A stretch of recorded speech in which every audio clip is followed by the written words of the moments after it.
I'm Rick O'Neill. I'm the Division Vice President for the West. I cover 6 states, 185 stores, live in Southern California. I've been with Big O for 10 years. I just celebrated my 41st anniversary, so I'm proud of that and I'm sharing it. I just want to give you a couple thoughts to consider. I think if I had to try to summarize this training, it's kind of like, how can I be more successful at saying yes? Okay? And I think a huge part of that is the more I think like a consumer, the more I can start treating the consumer in such a way that I get better response and I get a better yes. Okay? So, I kind of walk through this concept. All business really is giving guests what they want. Okay? So, for a minute, don't be the guy behind the counter, be the guy in front of the counter. You're the consumer, okay? If you're a consumer coming in to buy a TV, to buy a washing machine, buy a set of tires, just in general, what do you want? Best price. Okay, best price. What else? Okay, quality, right? What else do you want? Sorry? Excellent. Okay, so here's the secret sauce. Here's the magic bullet. What everybody wants, by the way, they want the things you just mentioned, but what they also want, they really want to feel, they really want to know, they really want to trust that you care about them. Does that make sense? Have you ever gotten a feeling, you're doing business somewhere and you feel like they could care less if I drop dead right here, right?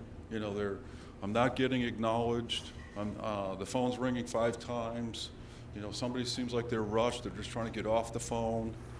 Okay, they're inadvertently sending a message that says, I don't really care about you. I'm too damn busy, right? But when you flip that around and you really communicate to them, I care about you. I care about your convenience. I care about your budget. I care about making sure you get a good deal. And it's all translated in your actions and your words, right? So I'll just share this for a second. So I was in Phoenix this past week. We're working with a gentleman that's on the payroll with Michelin. And he's coming in to work with us to try to help us increase mass sales in that market. And had a conference call with him last Friday. And I specifically asked him if he would shop 6 stores as a massed buyer, as a massed consumer, and I wanted him to call the store on the Marchex calls, so we had recordings, and we were kind of contemplating we might use it at the owners meeting. So he makes the 6 calls. I didn't give him any instructions on how to do it or what to say. Turns out, his mind, his thinking was, I'm going to pick 6 vehicles that I know Mast dominates as OE supplier. It's like a 2016 F-150, I can remember was one of them. One of them was like a 2016 Lexus ES350. But he never asked for Michelin.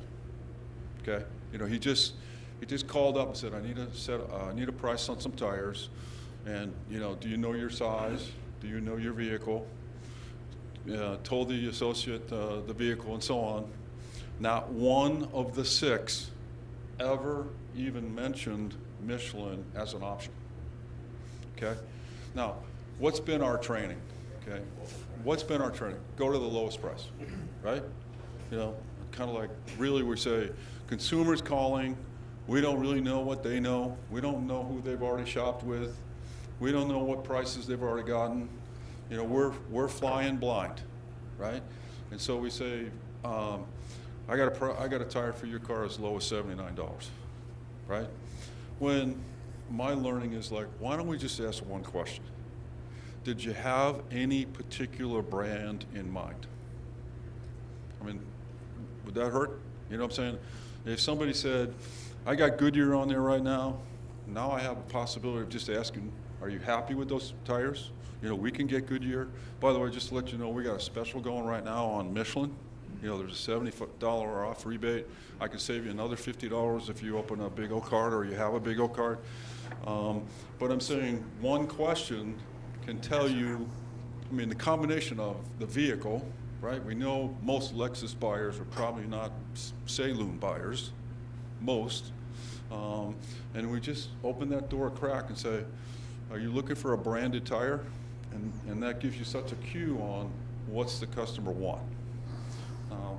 So just, I'm saying, part of this mystery, part of the mystery of the way I communicate, I really care about you, is I ask you questions, right? The more the consumer is feeling that you're sincerely asking questions, the more that I'm getting a sense you really want to solve my problem. You really want to take care of me. You know, I believe I trust you, and I feel like you care about me. And guess what? You're going to have a greater success rate taking that all the way to a commitment. By the way, commitment, I like the word better than appointment. Make any difference to you? Does the word commitment sound any different than appointment? Thoughts? Okay, here's kind of, you know, maybe this is just my personal thought. I see a commitment is like two-way street. You know, it's like the consumer is committing to me, but I'm committing to them. You know what I'm saying? So, for example, if I ask the question, when would you like to come in and get the oil change? When would you like to come in and get these tires put on? First of all, I want to be wide open. I want to make it sound like you can come in the next 10 minutes, you can come in the next 10 days. Okay? Wide open. Tell me what you want. Okay? And then we start narrowing, right? You know, I'd like to come down there in 10 minutes. Sir, I'm really covered up here for the next 20 minutes. How about if we try to set you up an appointment today at 1 o'clock? You know what I'm saying? You try to solve it, but you be realistic. You may not be able to take care of this guest in the next 10 minutes. So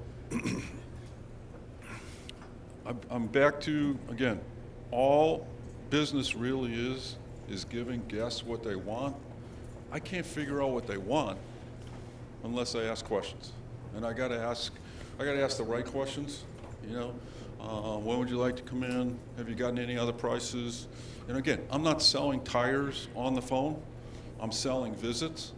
But if I quote the cheapest price, and the guy on the other end is going, I really wanted a Michelin, and we never had that communication. I was unaware you wanted Michelin. You know, it's kind of like the guest is not coming in.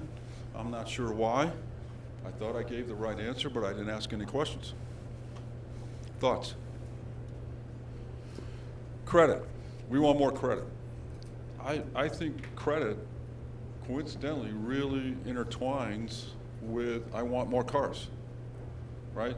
In other words, how often do we ever say to the consumer, not only, you know, if I say I got a tire as low as $79, you know, how much is 4 of those? How much is that 4 out the door? There's our perfect opportunity to say, and oh, by the way, I could save you another $50, or I could save you another $25, should you choose to put that on your Big O card. You know what I'm saying? Like, why not?